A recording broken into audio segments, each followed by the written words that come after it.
Ferriz y lo que tú quieras. Bueno, esta señora es Álvarez de Toledo, Subidiguao, Vidibimba, el apellido de más alto pedorraje que exista, Vicente. Y al final, Barajas. No nada más le estoy picando la cresta a Rafa Barajas, el Fisgón. Pero a ver, don David, échanos por favor este discurso para los jóvenes, a los que Macario Esquetino dice que no hay que tomar en cuenta, a los jóvenes, a los que Felipe Calderón les llamaba ninis, a los jóvenes que van a mandar a chingar a su madre, a esta oposición por culebra. Estimados jóvenes mexicanos, disfruten de la vida, aspiren al bienestar y la felicidad y al placer, pero no atiendan los cantos de sirena que de quienes se los prometen gratis total acabarán contra las rocas. Exijan a los políticos que les digan la verdad. Oye, que no ahí, siempre... que le digan la verdad. ¿Habría manera que hablemos con la verdad, querido Rafa? Rafael Barajas, el Fisgón, es la cabeza del Instituto Nacional de Formación Política de Morena y uno de los mejores caricaturistas políticos de nuestro país y gran amigo de este espacio libre como el viento. Querido Rafa, ¿qué cosas tienen en la oposición? Tenemos que traer a alguien del extranjero para que nos diga nuestras verdades, ¿no? Sí, mira, es una cosa muy curiosa porque esto yo pienso que es el encuentro de un viejo pasado atávico colonial y de una nueva lógica colonialista neoliberal. Es decir, aquí lo que estamos viendo es el encuentro de estas lógicas que primaban en el siglo XVIII, todavía a principios de XIX, según las cuales lo que ocurría alrededor de la corona española y del otro lado del océano era inevitablemente superior a lo que pasaba aquí en México, aquí en estas tierras americanas. Entonces, obviamente, imagínate lo que era, por ejemplo, la clase dominante durante la colonia en la Nueva España. Era una, digamos, era una monarquía de segunda. Lo que teníamos en México eran aristócratas de segunda clase. Y un reflejo muy claro de esto es lo que después retrató Joaquín Pardavé en sus películas sobre el porfiriato, ¿no? De don fulano Peñafiel y Somellera, ¿no?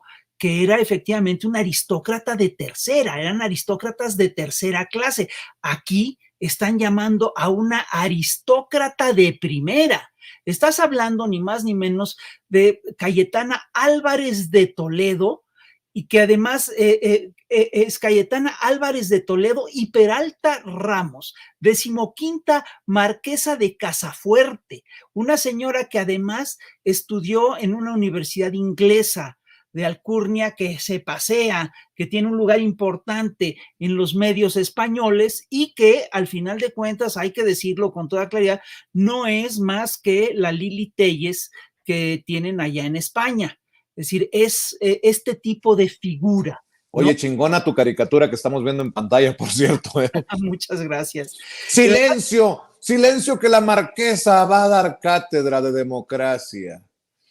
Oye, ¿no te parece genial que tengan que llamar a una marquesa española ligada a la corona para que venga a dar clases de democracia? Es decir, perdón, ¿en qué el rey se debe de haber muerto de la risa? ¿En qué cabeza cabe que un aristócrata te venga a dar clases de democracia? Eso es verdaderamente grotesco, eso es de tontos, perdón. Es decir, a mí me parece fantástico. Me parece que es el epítome de la contradicción, ¿no? Es decir, si quieren, cuando quieran, vamos a llamar a nuestros concheros a que vayan a España a dar clases de lo que es de lo que es la nobleza y la alcurnia española, ¿no? Es decir, así no funciona la lógica. En cualquier mensaje es muy importante quien emite un mensaje es parte del mensaje. Si este mensaje, si quien nos viene a hablar de democracia es un luchador social, es alguien que ha luchado contra el fraude electoral, eso tiene una calidad. Que nos venga a hablar de democracia la 15ª marquesa de Casafuerte, pues es un pinche chiste, perdón. Es absurdo. Y la otra cosa es que viene también, viene a hablar de democracia y viene a acusar al actual gobierno de estar, de que ha dejado crecer al narcotráfico, de que ha dejado crecer la delincuencia y viene, entre otras cosas, a respaldar, pues, el discurso de la derecha mexicana que dice que estamos viviendo bajo un narcopresidente y que Claudia es una narcocandidata, todo eso. Y es muy interesante porque es esta misma derecha española, fíjate, la del PP, esta señora es una diputada por Barcelona del Partido Popular, pero además es una tipa que se da aires de independiente y que tiene con toda claridad nexos muy claros con la derecha radical española, que es una de las peores derechas del planeta, perdón, es una señora, por lo tanto, que tiene claras simpatías con lo que fue el franquismo, con lo que son las lógicas de esta España que buscó erradicar a la Tercera República Española, ¿sí? Y por lo tanto es facha, pues es una derecha, el franquismo, no se nos olvide, fue un movimiento fascista, abiertamente fascista, no se nos olvide que la Brigada Azul la Brigada Azul salió de España y su última tarea fue defender el búnker de Hitler, así de clara. Así claro está el vínculo entre el franquismo y el fascismo. Entonces esta señora viene representando a esta derecha, viene representando sin lugar a dudas intereses multinacionales. Viene invitada por otro facho, perdón, Ricardo Salinas Pliego, no lo vaya a tomar a mal. Está ligado, entre otras cosas, a la Atlas Network, que es esta asociación de la ultraderecha internacional. Y también viene esta señora, ojo, esta derecha es la que le ha dado asilo a varios expresidentes mexicanos y es una derecha que tuvo vínculos muy claros con Felipe Calderón. Esta señora viene a hacer con Xóchitl el mismo papel, viene a jugar el mismo papel que jugó José María Aznar en 2006 cuando vino a apoyar la candidatura de Felipe Calderón.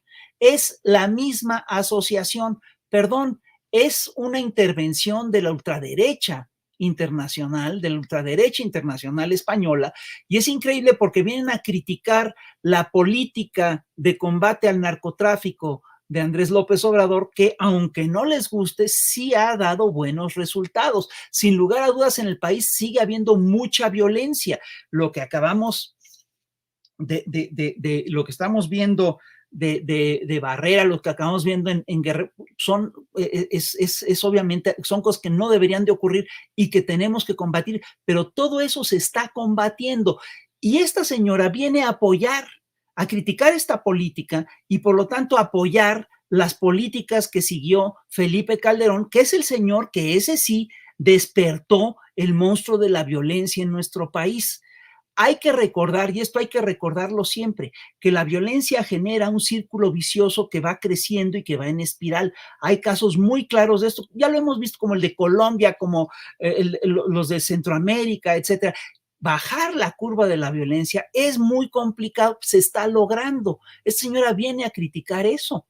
Esta señora, por lo tanto, viene a decirle narcopresidente al señor que sí está combatiendo el narco y está, por lo tanto, solapando al hacer esto al verdadero narcopresidente que ha tenido este país, que es el señor Felipe Calderón, el señor que efectivamente tuvo como secretario de seguridad ni más ni menos que a Genaro García Luna, que hoy está preso en los Estados Unidos por sus vínculos con el narcotráfico. Entonces, eso es lo que me parece increíble, que nos vengan a dar lecciones, que nos pretendan dar lecciones de democracia y de combate al narcotráfico y de futuro y de esperanza, ¿sí? Los señores que vienen, que defienden a la corona española, que defienden las lógicas neoliberales, que defienden las lógicas del saqueo, que defendieron las políticas de combate, las políticas de seguridad que desataron la violencia en la nación, y que es increíble que vengan a hablarle de esperanza a los jóvenes, justamente los señores que les decían ninis, que les habían quitado todo futuro y toda esperanza a las juventudes. Entonces, ¿qué es lo que estamos viendo, Vicente? estamos viendo esto es la prolongación de la misma campaña internacional que se echó a andar desde hace semanas, ¿sí? Que busca acusar, que busca consolidar la narrativa de que el país está inestable, no lo está, de que el país vive una oleada de violencia bestial, perdón, se está combatiendo, esto empieza a cambiar, esto está cambiando, es decir, que el país está yendo hacia una dictadura, lo cual es totalmente absurdo. No puedes acusar de pretender eternizarse en el poder a un señor que en unos meses, que ya anunció que su retiro es dentro de unos meses, es decir, que se esperen 8 meses y ya se acabó el problema, ni siquiera 8 meses, que se esperen unos meses y se acabó el problema. Es decir, es increíble que vienen a construir esta narrativa y es una narrativa que, fíjate, se ha venido construyendo de manera muy clara. Se echa a andar primero el reportaje de Tim Golding y de Inside Reporter y de la Deutsche Welle, se sigue con los reportajes de Loret, se sigue con la Marcha Rosa, se sigue con otro reportaje de Loret, se sigue con otro reportaje del Washington Post y del New York Times. Es decir, están escalando. Y a todo esto, perdón, se me olvida, participa la campaña de bots, ¿no? Para posicionar el hashtag de AMLO, narcopresidente AMLO, y que ahora se sabe que esa campaña de bots fue una campaña claramente pagada, ¿no? Y que se dio sobre todo en Colombia, en Argentina, en España, fíjate qué casualidad. Y ahora viene esta señora a reforzar este proyecto. ¿Qué es lo que estamos viendo al final de cuentas? Estamos viendo una derecha, bueno, estamos viviendo lo siguiente. Hay un crecimiento importante de la ultraderecha a nivel internacional. Este crecimiento de la derecha internacional no se refleja en México. México va en contrasentido de ese crecimiento de la derecha. Entonces quieren parar aquí, digamos, el crecimiento de las izquierdas y lo hacen con estas campañas de miedo, mediáticas, de odio y que van a derivar además en campañas judiciales, ¿sí? Y lo que buscan es precisamente contener este crecimiento de los movimientos progresistas en nuestro país. Eso es lo que están haciendo, es la derecha nacional, apelando una vez más a sus apoyos internacionales para poder consolidar una candidatura que es la de Xóchitl Gálvez, y no se nos puede olvidar que es una candidatura. Y no se nos puede olvidar que es una candidatura que por un lado presenta una narrativa populista, dice, no, vamos a conservar los derechos, es decir, los programas sociales, vamos a apoyar a los jóvenes, y por el otro, lo que va a hacer es que va a ofrecer los bienes de la nación a las multinacionales. Es decir, nos dice este señor Pardinas que la mejor decisión de Felipe Calderón fue no construir la refinería y dejarla solo en una barda. A ver, perdón, todo el discurso de Pardinas perdón por lo que es, pero es de idiotas. Si el problema es que la refinería contaminaba porque estaba en Tula, ¿por qué no la construyen más lejos? Que contaminaba la Ciudad de México, construíanla más lejos. Es decir, si esa es la razón, lo que es un hecho es que México, que era un país productor de petróleo, que fue autosuficiente en gasolinas durante décadas, en la era neoliberal empezó a importar gasolinas simple y sencillamente por el hecho de que decidieron, y esta fue una decisión política, quebrar a Pemex, decidieron no construir más refinerías, decidieron que México, que salía cara la refinación, es decir, perdón, es absurdo, es decir, lo único que ocurrió es que había más ganancia en la extracción que en la refinación, pero si tú, además de obtener una ganancia en la extracción, pudieras obtener una ganancia en la refinación, le ganarías mucho más al proceso, que es lo que estaban haciendo en Venezuela por aquella época y que les pareció un pésimo ejemplo. Entonces, lo que hicieron es convertir a México en un país dependiente de las gasolinas de Estados Unidos, porque eso le convenía básicamente a las petroleras multinacionales.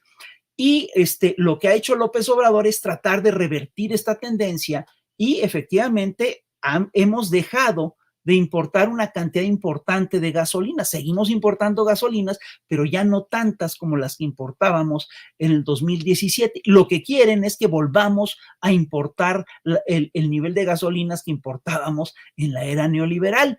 Es decir, perdón, lo que quieren es entregarle otra vez la economía de la nación a las multinacionales petroleras.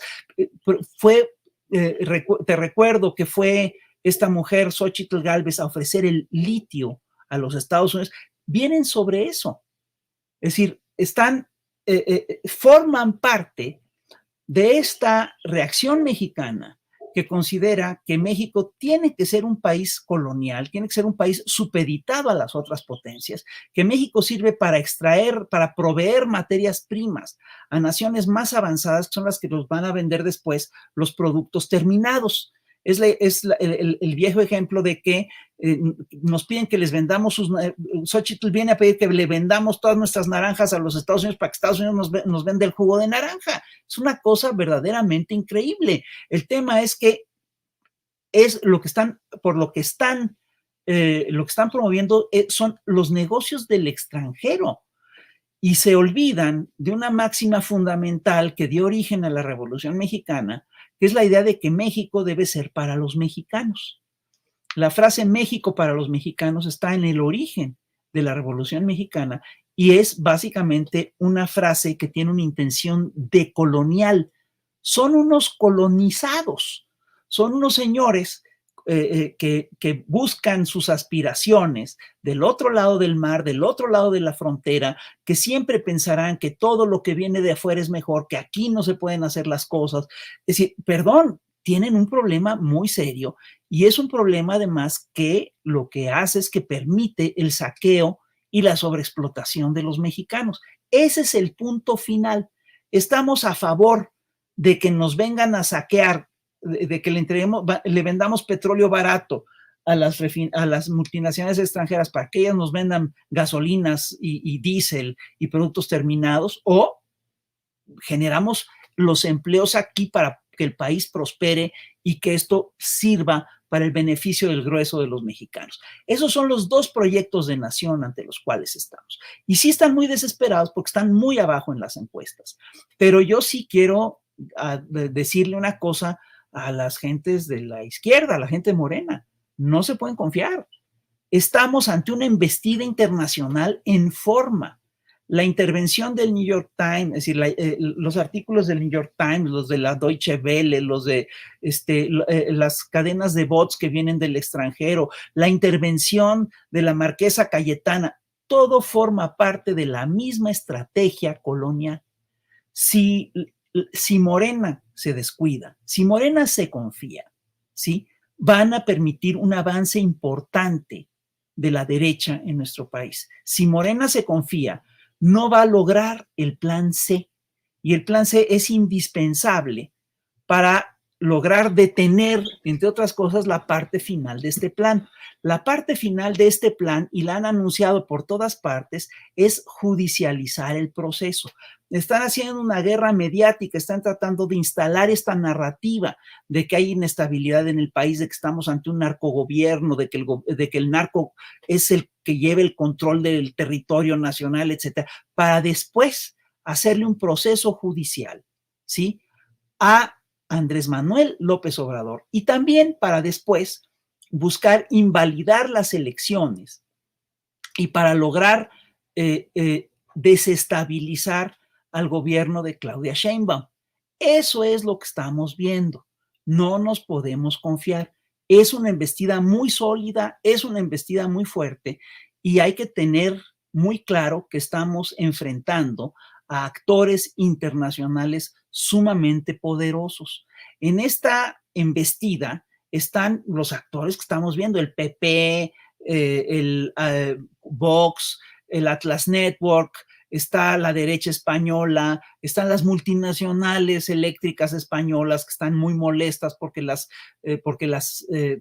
han marginado de los contratos leoninos que disfrutaban acá. Están también multinacionales norteamericanas, multinacionales petroleras, el New York Times.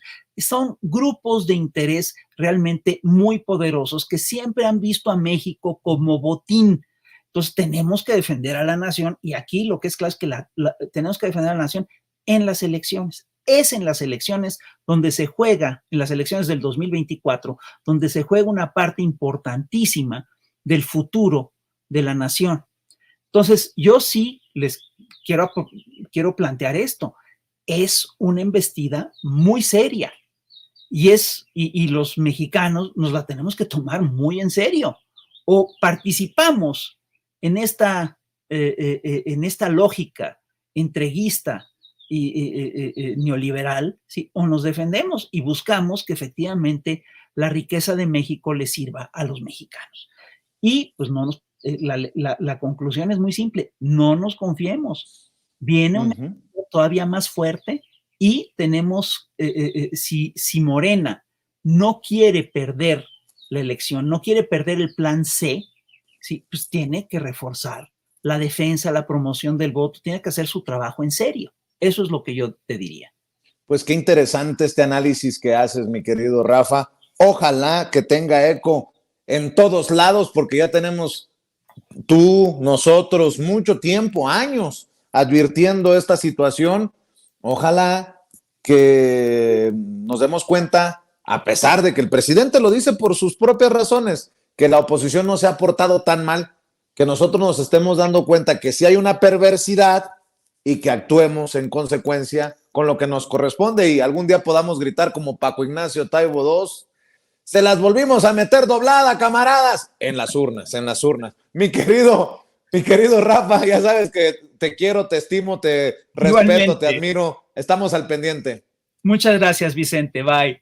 Es Rafael Barajas, el Fisgón, uno de los mejores caricaturistas políticos de México y cabeza, líder del Instituto Nacional de Formación Política de Morena. Don David, póngame la última de Rafa, la caricatura, por favor. Qué chulada, de esas obras de arte del Fisgón. Vean nada más. Silencio, que la marquesa va a dar cátedra de democracia y a denunciar a un narcopresidente. Y Gelipillo ahí besándole las patas. Pero bueno, así las cosas. Mire,